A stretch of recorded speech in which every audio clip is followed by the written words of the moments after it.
Hi Russ fans. So things are really starting to progress well on 2CV now. So we're starting to get a structure that means that we can start working our way towards all the lovely stuff like putting shiny new paint on it. And yes, it's going to be green.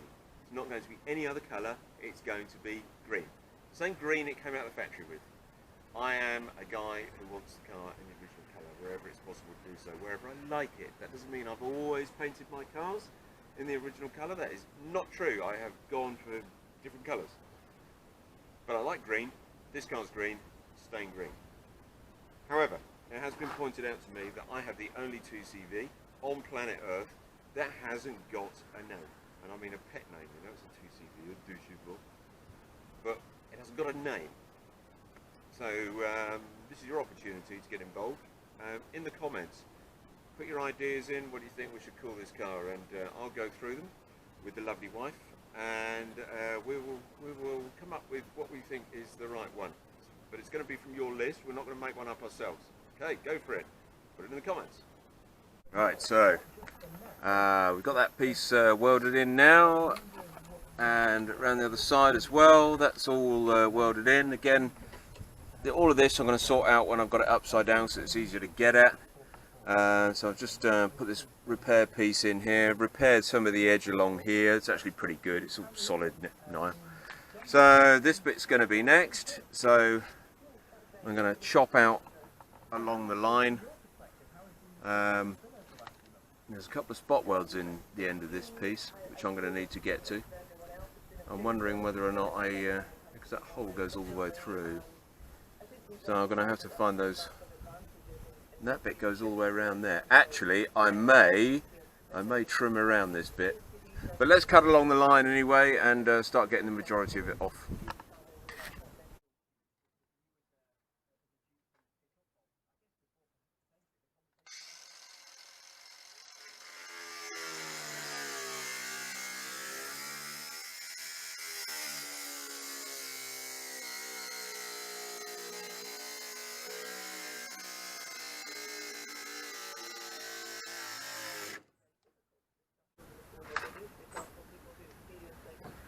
Gotta love these battery powered things.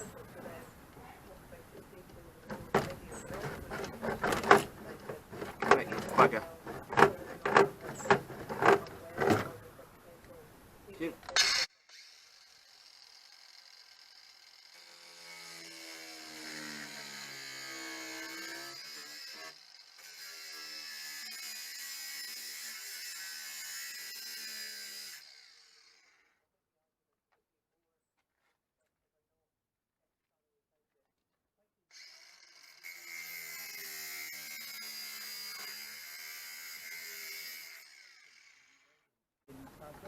A little strengthener in the back there.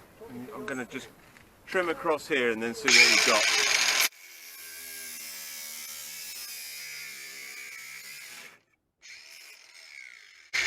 Oh.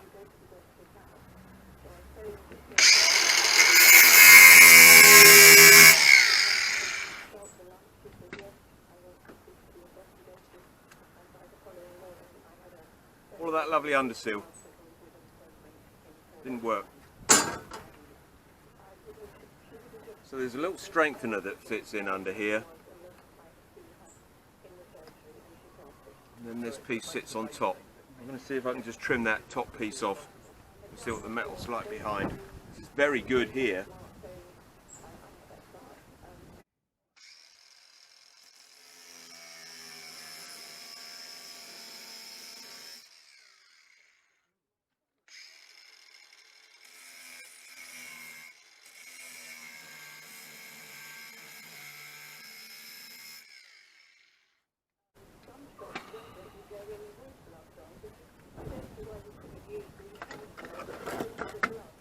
Trusty chisel.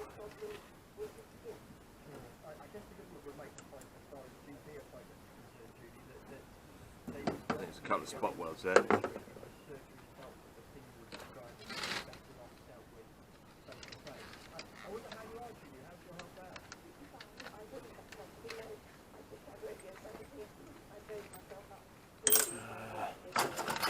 Spot weld cutter. Radio 4 in the background, as always.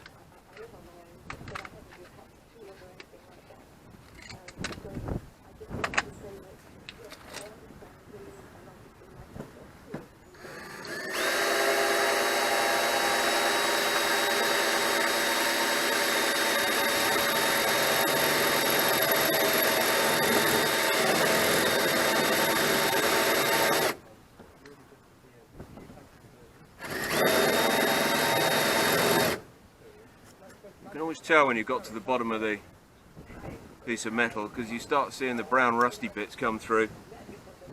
It's always a sign that you're there.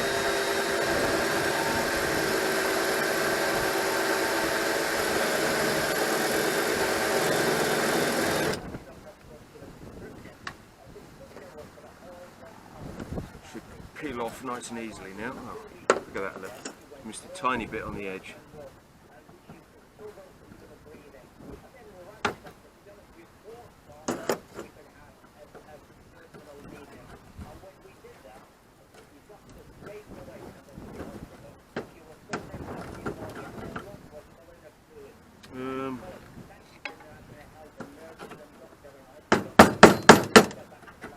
News program, coronavirus.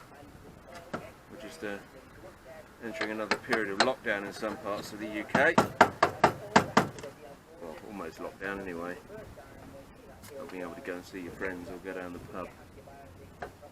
Could be worse.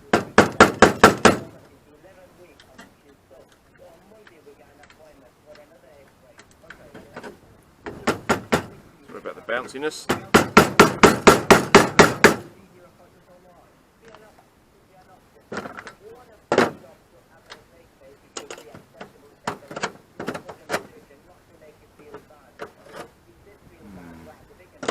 Might go a little bit further along here.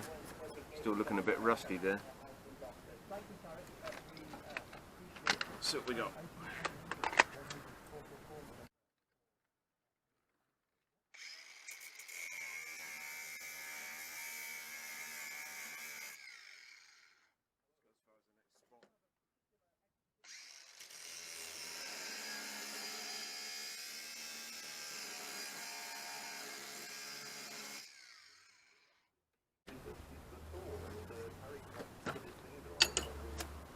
Yeah, it's pretty good.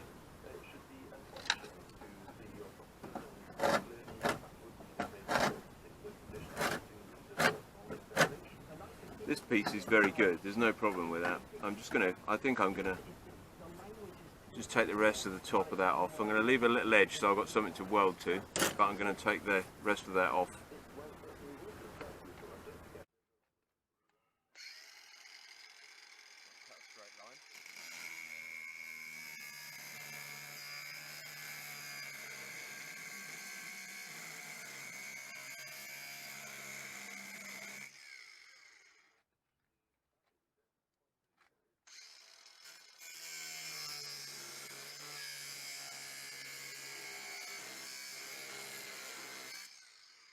Careful not to go too deep here and end up cutting through the bottom as well. Sort of defeat the object. Another couple of spot welds.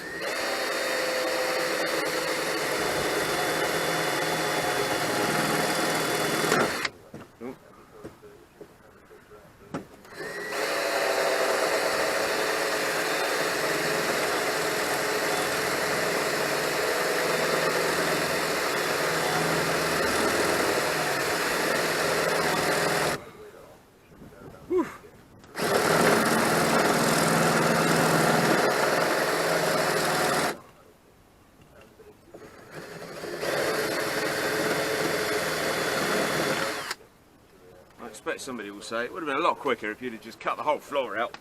Yes, you're right. Would have been. Would have been a lot quicker. As witnessed by cutting out the whole of this inner wing.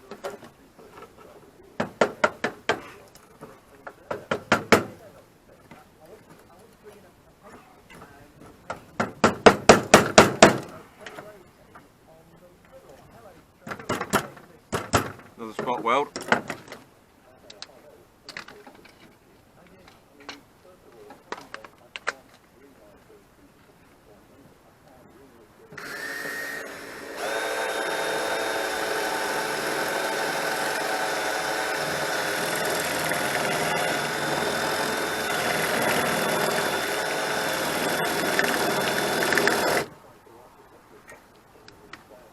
I bet in the future when people take current cars apart, all the spot welds will be in exactly the right places as they'll have been put in by a machine, so it'll be dead easy to find them all.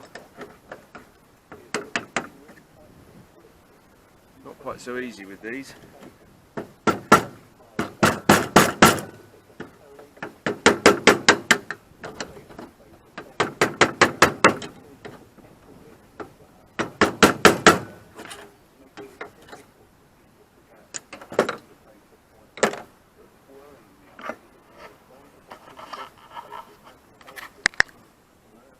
So that's what we got.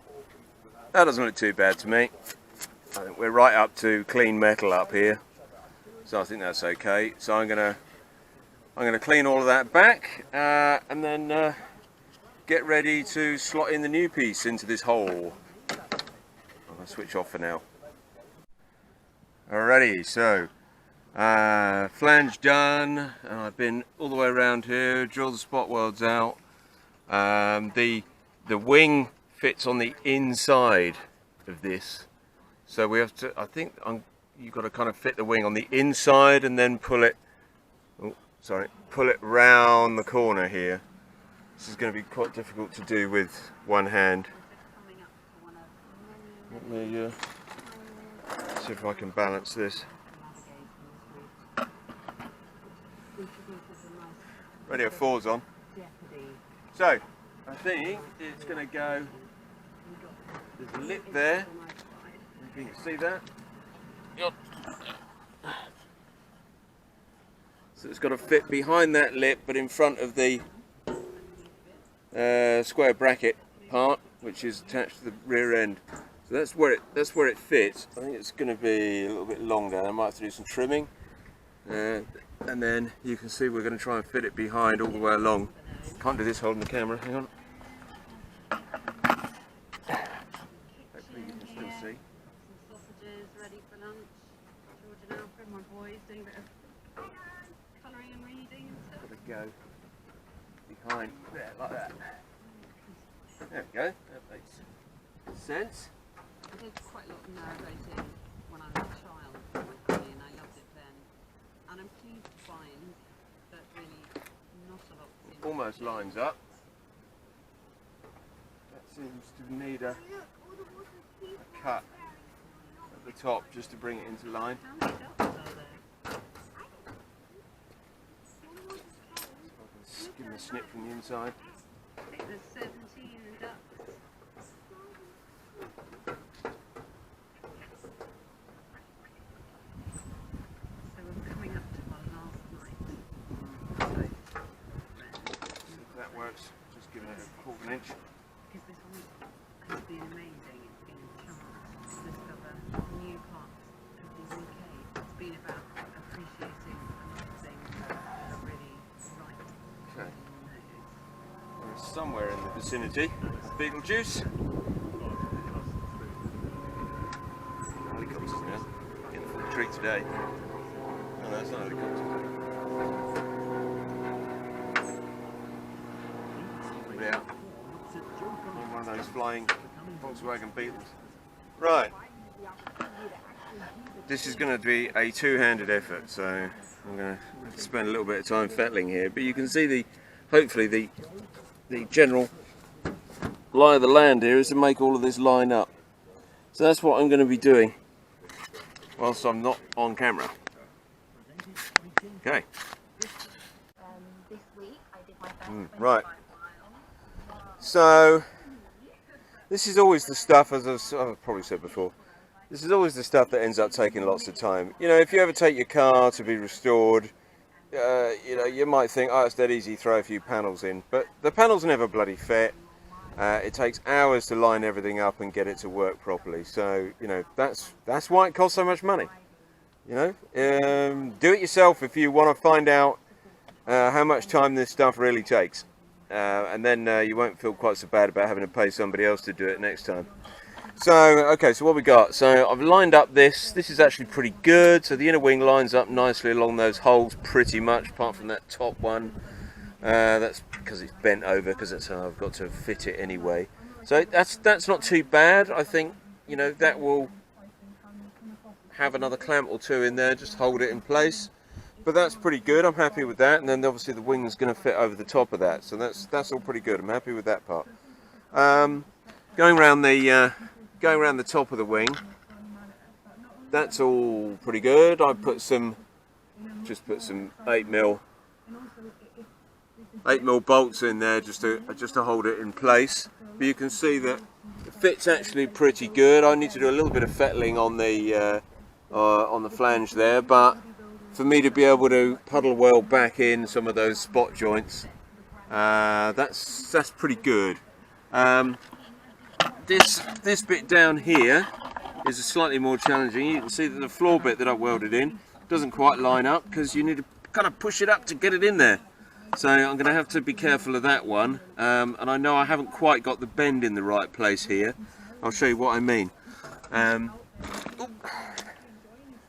Started raining here, it's brilliant. So you can see the fit actually around the inside, very good. A little bit of fettling to do down in this corner here, you can see my fingers waggling. A little bit of fettling there. This bit actually will close up fine anyway when I come to weld that. The floor's fairly flexible anyway, as you can see. It moves up and down quite a bit, so I've just got to get that in the right place and make sure it's all level. And I've marked there where I haven't quite got the bend in the right place. I don't know if you can see that, but the piece that I welded into the floor there for it to fit to isn't quite right, so need to bend that a little bit. And the rest of it actually pretty good down the bottom there as well, so that will clamp up quite well. So maybe able to get on with some welding in a minute, which would be nice. That's the easy part. Okay, here we are. Right, so now I did tell you that you've got to have lots and lots of clamps. So I think I'm only not using my biggest two. So all of the clamps are pretty much in operation here. So we've got clamps down the C-pillar. You can see the holes line up well now, so that all looks good. And then we're all pretty good around here. So what I've also done is I've drawn a lot, you probably can't see it terribly well, but I've drawn a line around all of these edges where it's going to join, because I need to just make a few holes for where I'm going to puddle weld, just to hold things in place, particularly around the bottom, before I can turn things over and get the spot welder involved, which would be a far better way of cleaning up all of those welds. So, but looking pretty good everywhere else. So you know, I think we're gonna get the welding done in a minute. I think we are. The challenges of working outside in the British summer. One little grey cloud and everything gets completely sodden. So it's like my tent. You know, U2CV cardboard roof. Yeah, so everything's now got completely soaked. So yeah. Well, we might have been able to get on with some welding, but I don't know, you, me, electricity, welding equipment, what do you think? Not going to go well.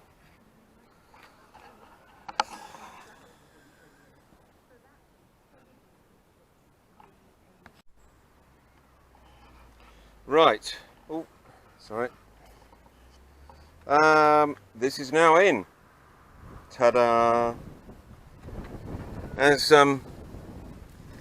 I was saying earlier, the actual welding in bit, that's the easy part. That's the easy bit. So we're tacked in around here. So the new inner wing doesn't have the holes in it. I've drilled the holes in this outer, whatever you call this outer wing bit, going that way, and then welded through to make the puddles, which is a bit tricky doing it upside down, but it seems to work. I've only put a few little tacks in just to make sure everything's closed up and in the right place, because as you know, I'm going to get round and try and spot weld some of these bits. I'm not sure how easily it is going to be to get into some of these bits, because there's not a lot of room behind here, so I may end up doing more puddle welds in there, but we won't know that until I get onto it. So, and then up the door frame, all good there. You can see I've burnt through in a few places. Yeah. There we are. That's what you get for working with thin metal. So I've done the best I can. You know, this is quite a tough job to do, so because it's so thin. So let's see where we are. So we've got an inner wing. Repaired the other inner wing. Sorry about the mess. We've got new floors, new sills, and new bottom half of the bulkhead, and numerous patchings